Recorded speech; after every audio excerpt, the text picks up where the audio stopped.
I think that the amenity package has really changed dramatically because these young people want flexibility and options and convenience. It's all about servicing the resident. This episode brought to you by Suites at Madison.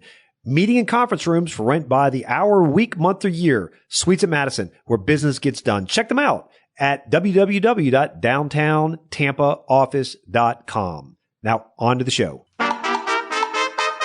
You are listening to the Invest Florida Real Estate Show, covering topics in lending, buy and sell strategies, property management, hot markets, and tips and tools to guide you along the way on your path to real estate success. You want Florida investment real estate talk? You have come to the right place. And now, our hosts, Eric Odom and Steven Silverman.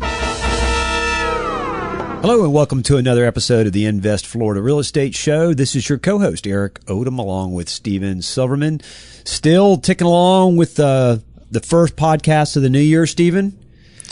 Well, yep. And, we're 11 years into a recovery in Florida, and the people are out investing and doing things. And it's really timely to think about what some of the investors do and don't do in management. There's so many little things that they don't do or forget to do that make a huge difference to the way their investment delivers a yield. Yeah, and we're still in a Goldilocks economy, and there's really blue skies as far as the eye can see right now, at least until the next Fed meeting, the spring meeting, that we might see adjustment in interest rates at that point. But certainly in the near term, it is a situation where the market, both in the stock market and in the real estate market, seems to be a blue sky situation. And I think people get sloppy sometimes when they think they're smarter than the next guy.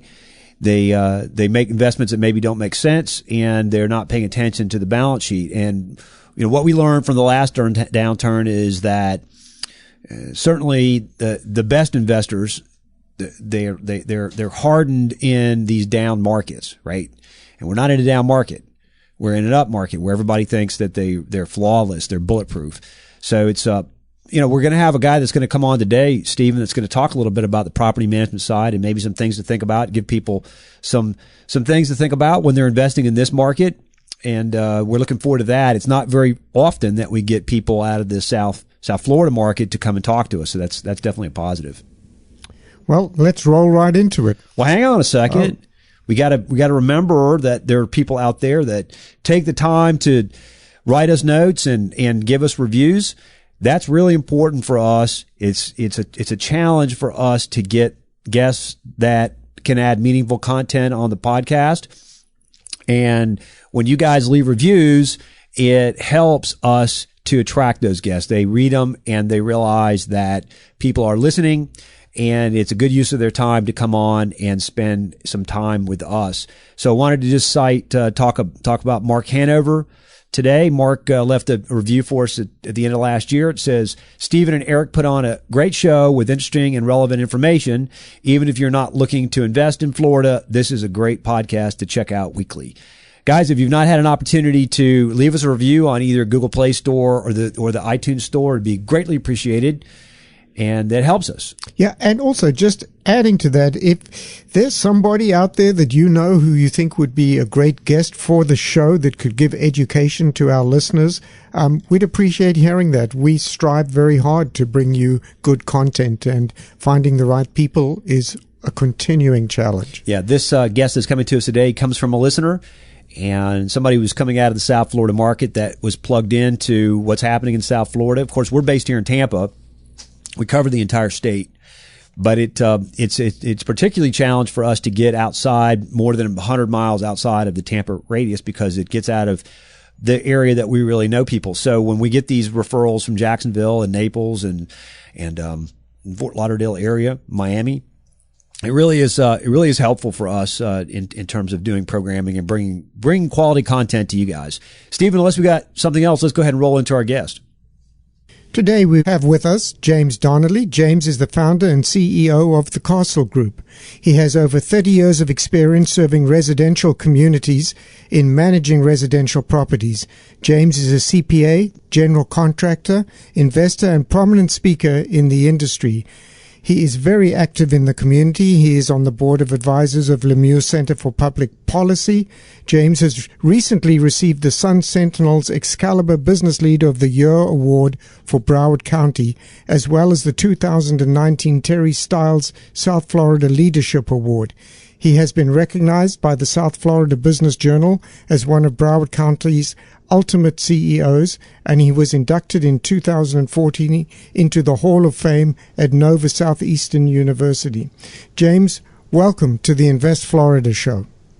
Thank you, Stephen. Happy to be here. Hey, James, we really appreciate you taking the time and investing with us today. So I think, Stephen, it's the second Canadian we've had. 5 years. We're being invaded. Yeah, I mean, there's a lot of Canadians that come down into our market, and it's kind of crazy that this is really only in 5 years of this show. We've had our second guest from Canada. So that's... You're going to have to build a wall to keep us out. Working on it. Yeah. We've been trying to build the wall to keep the South Africans out for I don't know how long, but Stephen keeps bringing his chain familial group, right, Stephen? Yeah, we will go over or under, but we'll come. So, James, how did you end up in Florida? Well, I grew up in Ottawa, Canada, and became a CPA at the time. That was a chartered accountant with Arthur Andersen. And that was my lifelong dream, and I achieved it, and then realized I didn't like being an accountant. So after 15 months with Arthur Andersen, I was convinced by a friend to quit and start selling real estate tax shelters. This is 1987. Before they changed the passive investment laws. Yeah, I was going to say, I know where that's headed. Yeah. And we were basically the sales arm of the people who had the money and the developments. And we realized quickly that we were the highest value add because we were doing the sales. And why don't we do our own projects? And we really saw Florida as an interesting market because the difference between a per unit apartment value and the equivalent unit condo value, that delta was significant at that time, 1987, 88. And Florida was so attractive to Canadians, number one, obviously, for climate reasons. Two, there were still some tax advantages that flowed through. And then, of course, just the raw investment returns that they could achieve. Mm-hmm. So in 1988, we bought the Willows Apartments in Largo, Florida, in Pinellas County. Yeah. It's still there. And over here in Tampa area. It was brand new. If it's still there, that's a testament to your property management. There you go, yeah. Well, we don't manage it anymore. But so we bought it, and we converted it to condo, and we sold, I think, 94 units to Canadians, and continued and did that with 2,000 units in the Sarasota, Pinellas area, including Crystal Bay and Feather Sound, which you guys probably know of, and Central Park in Sarasota.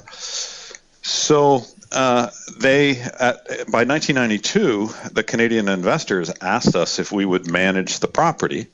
And being very young entrepreneurs at the time, the answer to most requests was yes.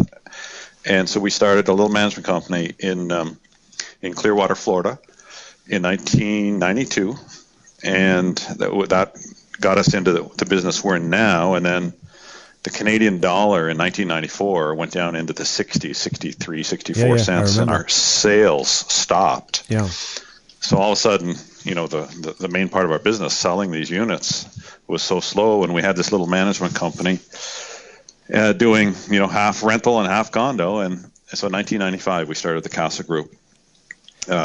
And since then, I've been a pure property management company in only residential, with the minor exception is we have developed an expertise in some multi-use projects where, recently in urban infills and whatnot, you're getting the retail on the bottom and a parking garage and some office and then some condos on top. And that's a fairly complex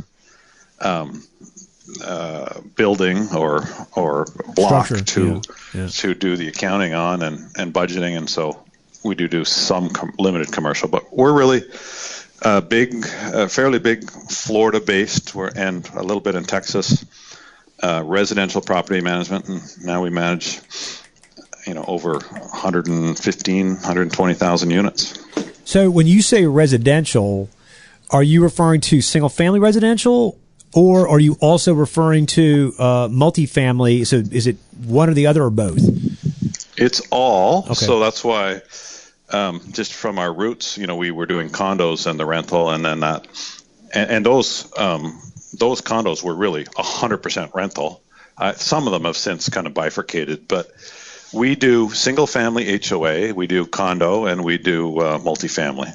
Gotcha. And is your customer base still mostly Canadian, or you have a wider customer base? I mean, could Eric be a customer now? Because he's the only American Eric, on this phone call. I'm probably the worst customer. We are country agnostic. We obviously in fact, Canadian investors would be a very small representation of our clients. And I've been here, I moved here in '96, so that's almost 25 years ago. Even though I do still have Canadian roots, from a business perspective, we're basically 100% American. I'm an American citizen, and my family grew up here, so we're Florida Americans. So how did you make it down to the South Florida area? Because we get, for the most part, people they're coming the opposite direction. We get people coming from Miami and Fort Lauderdale that come into the Tampa area. So how did that work? Well, we did not really care which part of Florida. We thought the Florida story was a great one.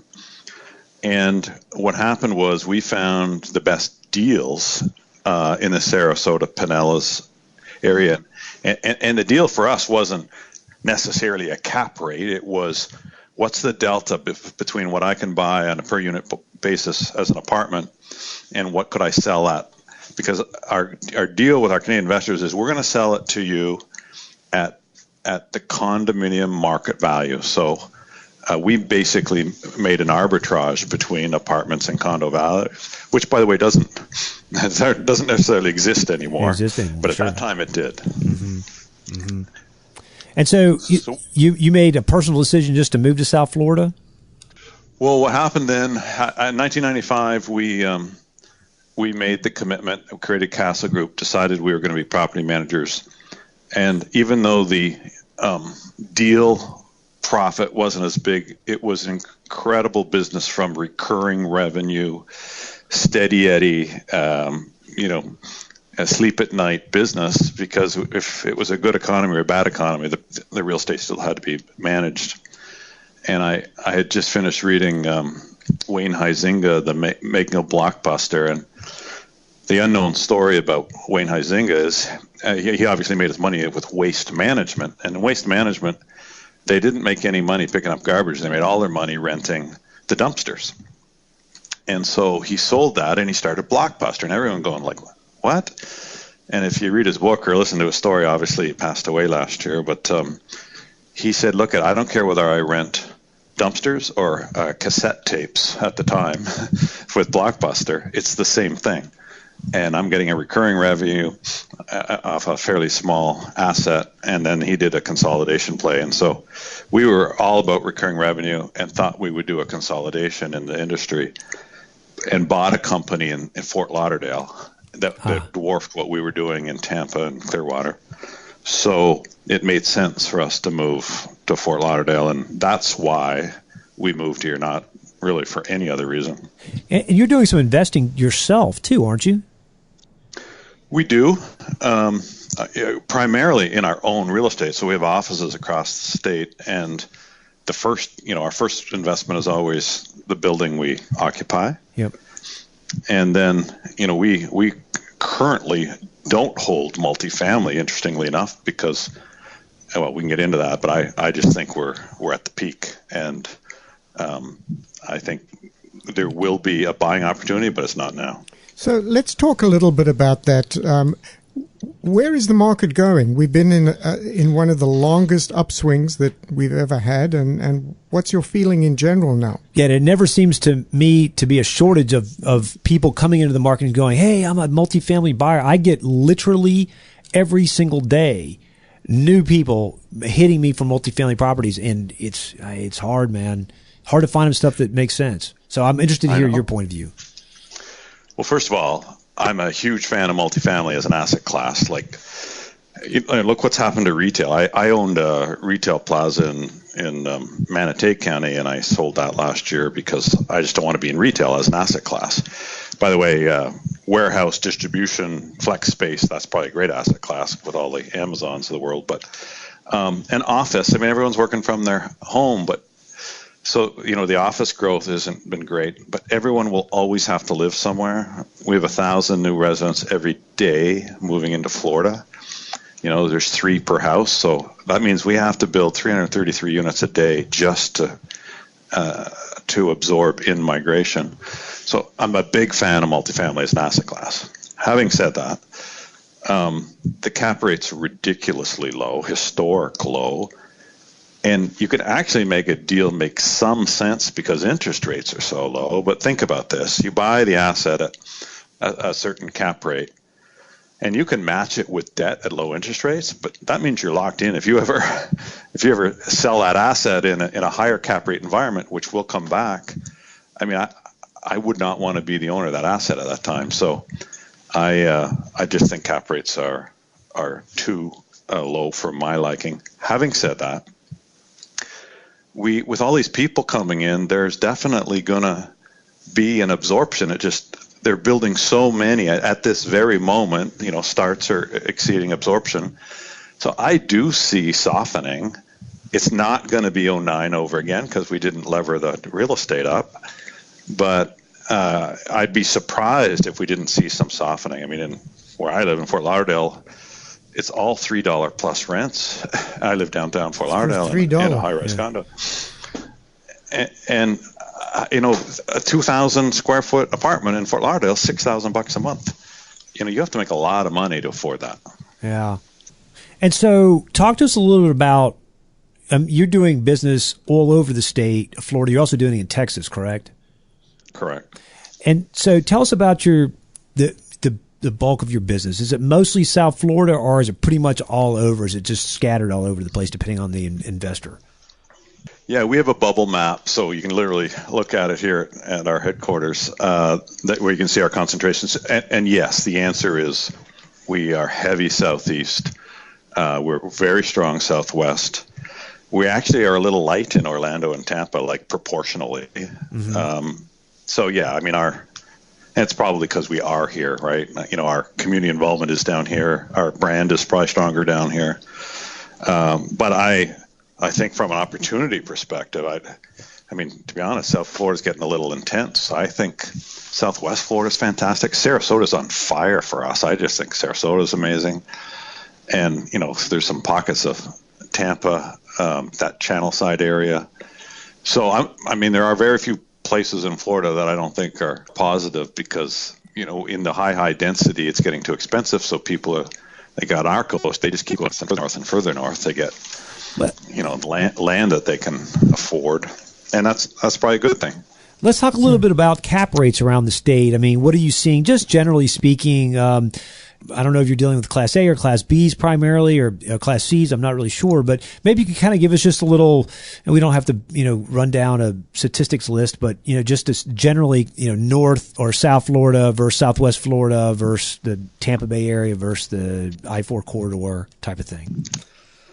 Well, first of all, we're managers. We don't I will give you my opinion and my thoughts, but I would defer to, an asset manager or an investor. From geographic, I don't see them hugely different in the state, but from an asset class, obviously the A's are in the 4s and the B's are in the 5s and the C's are in the 6s, and you could be, up and down in that range, but that would be the range. I'm often asked, well, with these ridiculously low cap rates, what's the opportunity? And I still think there are some opportunities. There's obviously always value add opportunities, But also from the management perspective, we're often asked to go and do due diligence on an asset. And there's material differences between a well-run building and a poorly run building in terms of the opportunity to improve that. So, you take a 4 cap and turn it into a 5 cap, and that just through good management, that's a good thing. There's some incredible technology plays that are going on right now where they're basically resident engagement software, and there's a rev share for the asset owner. So, Lively's a big one that's come out of Chicago. Ask Alfred is another one. And basically, they're trying to create a platform that engages the resident from signing the lease through payment, so they pay through their platform and they're getting payment processing revenue, to just straight kind of fulfillment. You need groceries delivered, you need tickets, you need this. They're actually putting small stores or store rooms in these apartments so that they can literally get that resident's needs satisfied. And all of these different functions are rev shares with the owner. So 3 examples. There's a value add play, there's a management play, and then there's a technology play. All could enhance that cap rate all on the same asset. And so we've kind of gone from finding the great deal, which don't exist anymore because it's been picked over so much, to exploring creative ways of enhancing the bottom line so that, even with the same cap rate, you're increasing the value of that asset significantly. And so you're helping your clients do some of that. Like if they're saying, hey, James, we're thinking about buying this, and you might come in and say, well, we could try this and try that and add additional revenue streams that could increase the value. Is that accurate? Exactly. Yeah. Exactly. And on new construction, it's even easier to do in that, the amenity, the suite layout and the amenity feature set is different because the demographic changes. I see 2 big trends there. One is the millennials don't want to buy, right? So that's really helping the multifamily industry. And then you're seeing these new products come out in the senior space, so over 55 rentals.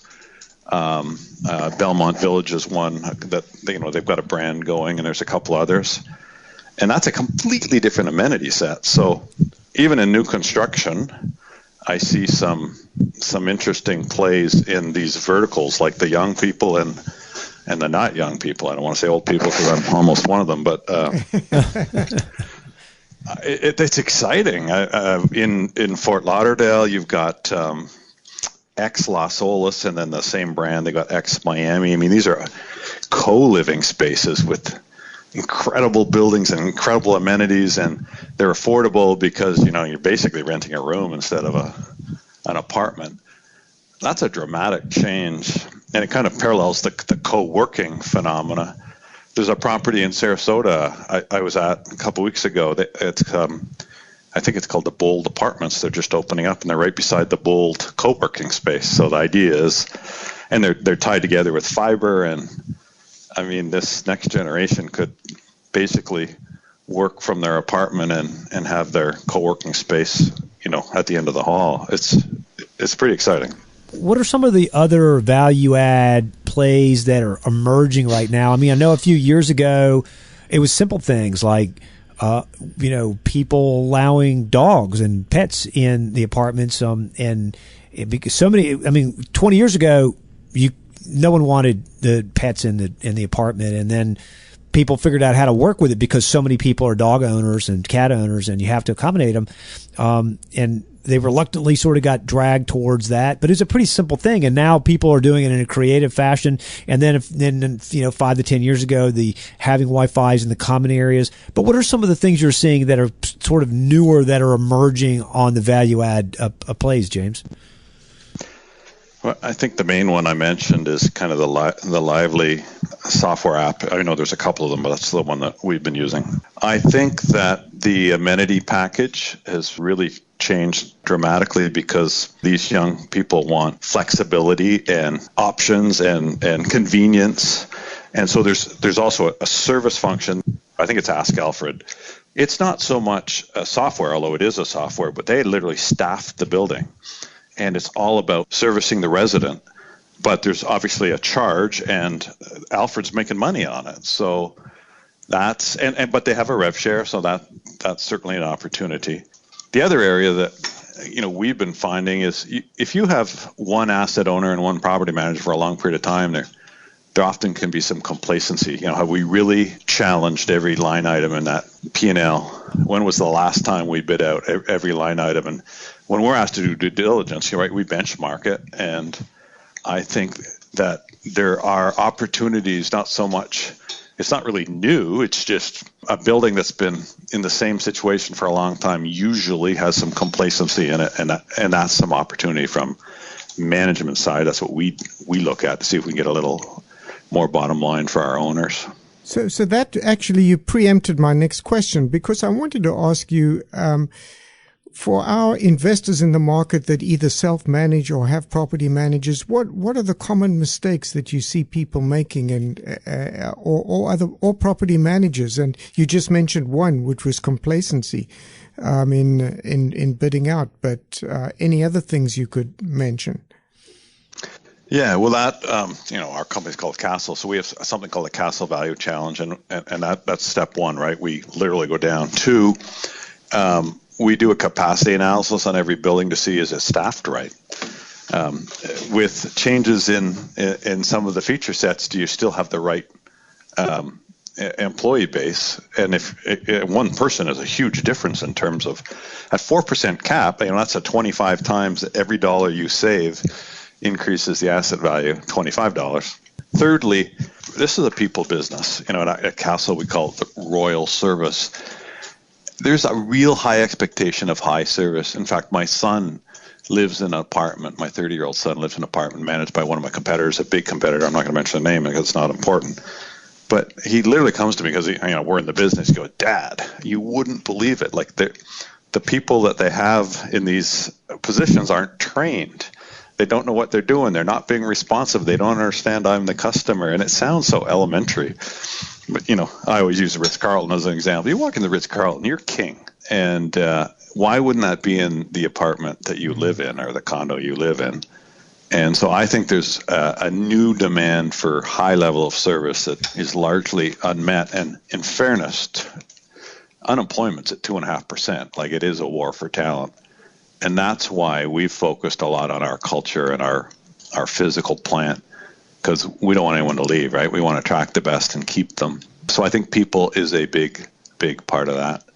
I would think, if I were just to kind of summarize, you have to challenge every line item. You have to make sure your head count is still right. You have to make sure that talent has got the royal service mindset, and you have to apply all the new technology that you can to maximize the revenue out of your asset. Yeah, I guess that's the flip side. If you're buying at 4 caps, if you're able to scrape nickels off the table from just performing properly, it can really jazz that return and that value add opportunity. And I think that's one of it's not only that we have low cap rates, but we have so much money chasing so few assets that it's also picked over. So you do have to get creative like this to create value. Yeah, let's talk about your process a little bit before we get the numbers. But like when you're onboarding somebody, you're looking for somebody who's a good fit. We do property management too, but we're only in Tampa and we only do retail. But not everybody's a great fit for us. So talk to us about like who's a good fit for you, and then how they go about trying to reach out to you and try to match with y'all's service. Do you mean people or clients? Clients, yeah. Yeah. So we are Florida-based and Texas-based. We do have some accounts outside of Florida, but focused in the Southeast. In fact, I just spoke before this call to a gentleman from California, and his assets were in Seattle and Salt Lake City. And, as much as I'd love to do them, I had to say, look, we're not there. So geographically, we're Southeast. Two, we tend to do almost all A-B properties. In fact, I've no Ds and a couple of Cs in our whole portfolio. So I think that's important. We are so focused on service that this doesn't seem to be as important in non-AB properties. So you walk into our building, it's brand new, like just refurbished. It's all high tech. It's the kind of owner that we would attract that's interested in putting technology in their building and high touch, high feel, high service. In terms of asset size, we tend to do not small deals, right? Like we wouldn't do a deal under 100 units. In fact, we don't have many under 200. But we basically kind of have a minimum management fee, and the math is pretty obvious. The management fee rates are pretty standard across the industry. So you just do the gross rental income times the building, and you apply the appropriate management fee rate, and it's pretty quick for us to filter out who we would or wouldn't do. And so who is typically your client base? Is it more of the institutional client who has 30 different locations around the Southeast, or is it more of the Canadian who wants to own something outside of their retirement account and it's a one-off deal? What is more of your profile there? That's a great question, because we aren't the institutional, right? You're going to go to the big, you guys, the usual suspects. Greystar. We are, we're usually the wealthy owner, or the GP who's got a group LP money. I would define us mostly as anyone that was not institutional. Gotcha. So if folks want to get a hold of you, James, how would they do that? Well, I think always these days the best way is through our website, which is casagroup.com. We do have a separate website for a multifamily, which is castleliving.com, but it can all be reached through casagroup.com. And I think, obviously I'm on there personally, and our phone numbers are on there for each of our offices, but we always have the 1-800 number. 800-337-5850, 800-337-5850. I think that the best way is probably through our website. And so one final thought, you guys, it's not often that we get folks in the Southeast that kind of dominate that market. So summarize for us just in a few quick words, the Southeast of Florida, where we are, where we're headed, and what would you tell somebody who's calling you about a deal in the Southeast? I think in the Southeast right now, it's an interesting phenomenon. We had an incredible condo boom. We had all the big players, the Relateds of the world, that did a great job, and those are pretty much all now topped off, and they're closing their units. I will tell you, I live at a high-rise in downtown Fort Lauderdale. As an example, there were 15 high-rise cranes maybe 2 years ago, and there was one condo and 14 high-rise apartments. So a huge shift is to multifamily from condo, and that's pretty obvious. Two, there's a real concentration downtown. I mean, look at downtown Miami. You got the Brickell corridor, you got the Brickell City Center area, now Miami World Center. So it's the intense, like, I don't even want to call it infill. Miami World Center is 27 acres, but there's a real movement to downtown. They've got the public transit thing figured out there. We've got the Bright Line going north-south, which it just got bought by Virgin. And that eventually is going to go Orlando and Tampa, by the way. So it is, you wouldn't think it would work in Florida. It's working. We take it to Miami all the time. The traffic's so bad. Yeah. So I think that's a big deal. But having said that, they're in Broward County specifically, because we're kind of bounded by the ocean, the Everglades, and then Palm Beach above us and Miami below us. So you can only go up, right? There's not a lot of land left, and even in the western side around, you've probably heard of the Sawgrass Mall. I think it's the second biggest attraction after Disney. There's high-rises going up. I mean, this is beside the Everglades. So I think as a trend, there's certainly a movement to new and high-rise. The one we didn't talk about a lot, but we have one big client, and that's single-family rentals. There are several developers and money out there that have decided that with no one wanting to own a house, but they wouldn't mind living in a house. So we have one client that's doing Texas, Tennessee, and Carolinas, like already land bought and getting entitled to do thousands of single family rental. And that's a new trend. We haven't seen a lot of that That's historically. so interesting, because everything to now, I mean, it's you get people buying homes and then renting them, but not actually building for rental. Yeah, I would. In fact, there's I know we're live here, so I'd have to look it up and send it to you later. But there's a couple funds out there. I mean, I think they're up to 25 or 30,000 single family rentals. Wow. And that proved the model. So because those were done, after the crash, they went and bought it in unfinished communities and they built them out. But now you've got developers literally, going and planning and building a 500 home single family home for rental, which is kind of interesting. And we happen to be particularly qualified because we do both HOAs and multifamily. So, a lot of the multifamily management companies, they don't even know what to do with the single family developments. So we think we're uniquely qualified in that area. So in the design and the implementation of these new types of communities for rental, is it very different from what you see from a normal single family development? I guess the amenities are a whole level above. Yeah, well, it is in a couple of respects. Number one, there's a marketing management office. You go into an HOA, and once the sales office is closed, I think it becomes the clubhouse. But now you've literally got a marketing management function like you would in a garden style apartment community at the front entrance or gate, depending on the community of single family. The units tend to be a little smaller, right? Because they got to make the math work.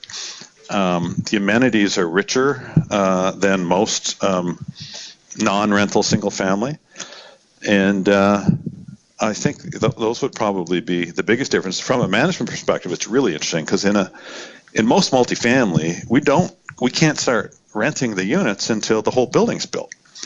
In a single family rental, literally, I mean, I'm exaggerating a little bit, but from the first home you can start renting them. So it's very different from the management side to literally have to, because you're not going to have a whole staff there to rent the first house, whereas you take over most apartments and your whole staff from day one. Yeah, so you're able to phase it. Makes sense. Yeah, you have to phase it, and there's not that much excitement in the property management business, so that was kind of cool for us. Well, terrific. Awesome. James, really appreciate the time that you invested with us today. Stephen, anything else before we let James go? No, James, thank you also for being with us, and we'll be hearing from you on the podcast. Terrific, guys. Thank you for including me, Steve and Eric. Enjoyed our conversation. Absolutely. Thank you, James. Take care. Good luck. Bye-bye. And that was James Donnelly talking. Well, he's talking a lot of things. Property manager out of South Florida. He's talking about property management. He's talking about investing in today's market. He brought a lot of value to the table. Stephen, what were your thoughts about our guest today?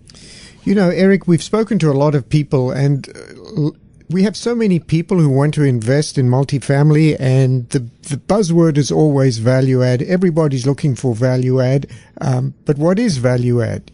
To most people, it's just finding a property and increasing rent and just doing something. Yeah. Maybe it's some construction or doing something to increase the rent. But he breaks it down into really three components. There's the traditional value add. And then he talks about the technology play. That's something that no one else has really mentioned before, but how technology can not only make you more efficient, but it's also a revenue stream. And then, of course, there's the efficiencies and increased revenue that comes from better management.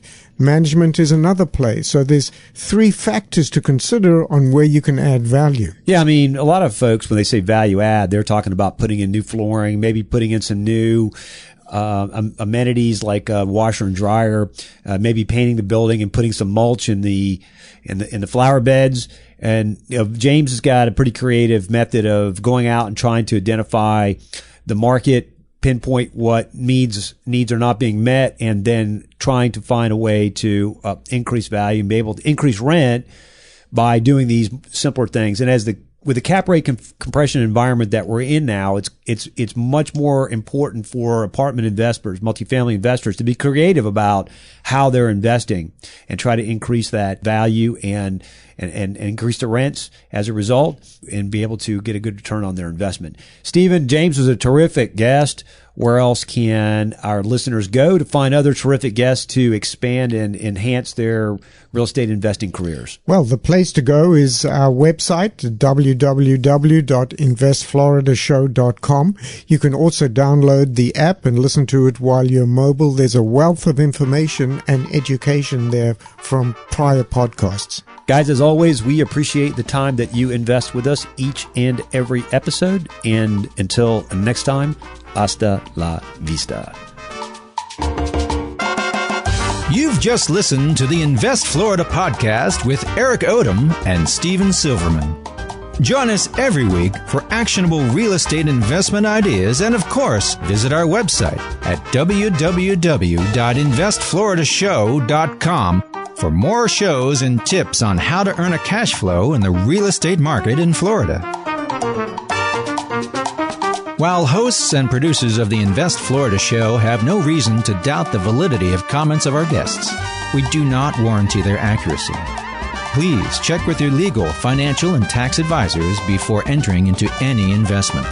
Returns will vary from person to person and deal to deal based on unique circumstances. All information expressed in this show is for educational purposes only. Opinions of the guests are not necessarily shared by the hosts and producers of the Invest Florida show.